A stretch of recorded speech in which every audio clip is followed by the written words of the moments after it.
Forward TV. The world is thinking.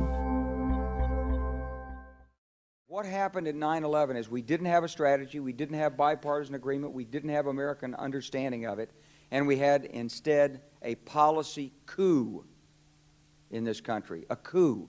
A policy coup. Some hard-nosed people took over the direction of American policy, and they never bothered to inform the rest of us. I went through the Pentagon 10 days after 9/11. I couldn't stay away from Mother Army. I went back there to see Don Rumsfeld. I'd worked for him as a White House fellow in the 1970s. All this is in the book. And I said, am I doing okay on CNN? He said, yeah, fine. He said, I'm thinking about it. He says, I read your book, and he said, this is a book that talks about the Kosovo campaign. And he said, I just want to tell you, he said, nobody's going to tell us where or when we can bomb. Nobody. He said, I'm thinking of calling this a floating coalition. What do you think about that? I said, well, sir, thanks for reading my book. And, he said, thanks, that's all the time I've got. Really.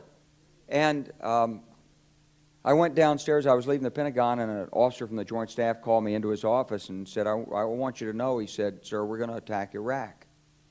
And I said, why? He said, we don't know. He said, I said, well, did they tie Saddam to 9/11? He said, no.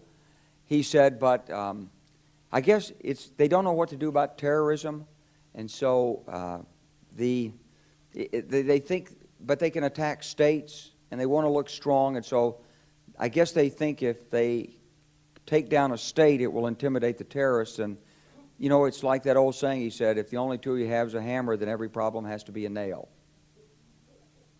Well, I walked out of there pretty upset.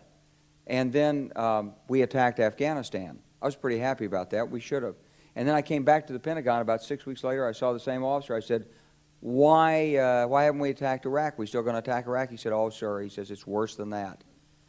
He said, he pulled up a piece of paper off his desk. He said, I just got this memo from the Secretary of Defense's office. It says we're going to attack and destroy the governments in 7 countries in 5 years. We're going to start with Iraq, and then we're going to move to Syria, Lebanon, Libya, Somalia, Sudan, and Iran. I said, 7 countries in 5 years. I said, is that a classified memo? He said, yes, sir. I said, well, don't show it to me. He was about to show it to me. He said, because I want to talk about it. And I sat on this information for a long time, for about 6 or 8 months. I was so stunned by this, I couldn't begin to talk about it. And I couldn't believe it would really be true, but that's actually what happened. These people took control of the policy in the United States. And I realized then, it came back to me, a 1991 meeting I had with Paul Wolfowitz. You know, in 2001 he was Deputy Secretary of Defense, but in 1991 he was the Undersecretary of Defense for Policy. It's the number 3 position in the Pentagon. And I had gone to see him when I was a 1-star general. I was commanding the National Training Center. I had met him one time. He said, if you ever get to Washington, come look me up. They always say that. Well, I was there in Washington. It was a Friday afternoon. I'd visited Colin Powell. He'd given me 5 minutes of his precious time and sent me on my way, and I was bored in the Pentagon, and I thought, I'll just go, who can I see? I think I'll see Wolfowitz. So I called, and up there, he was available. Scooter Libby came to the door. I met Scooter for the first time, and he brought me in, and I said to Paul, I said, and this is 1991, I said, Mr. Secretary, you must be pretty happy with the performance of the troops in Desert Storm.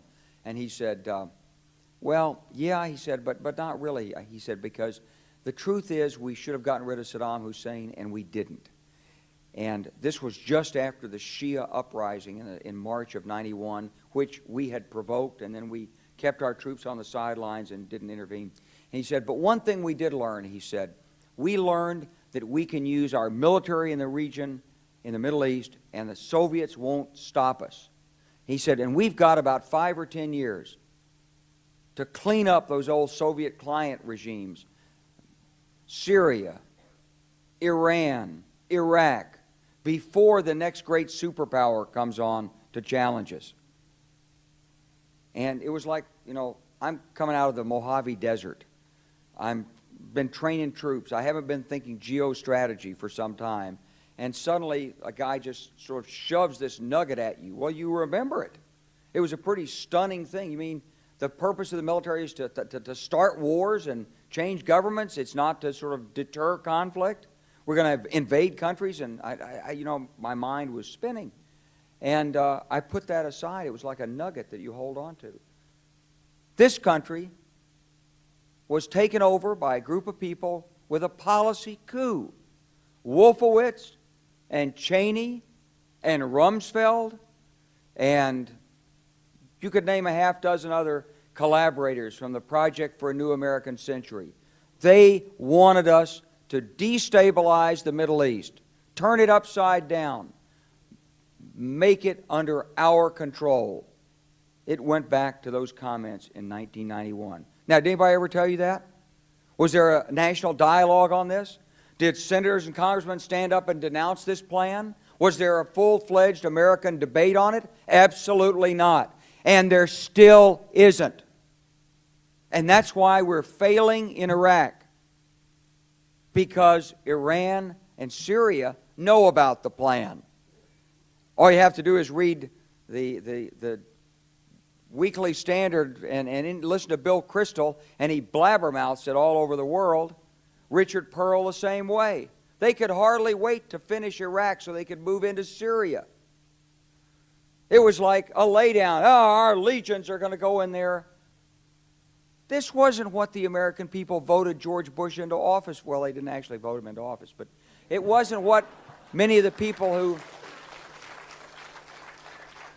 It wasn't what he campaigned on. He campaigned on a humble foreign policy, the most arrogant foreign policy in American history. He campaigned on no peacekeeping, no nation building, and here he is with Afghanistan and Iraq. It's astonishing. So the root of the problem is not how many troops are in Iraq. Please believe me. Don't be mad, if you're a Democrat, at your Democratic congressman because they can't reduce the troops and frustrate the president. That's not the issue. And if you're a Republican, don't be mad at the Democrats because they're fussing with the troops. Whether you're a Democrat or a Republican, if you're an American, you ought to be concerned about the strategy of the United States in this region. What is our aim? What is our purpose? Why are we there? Why are Americans dying in this region? That is the issue.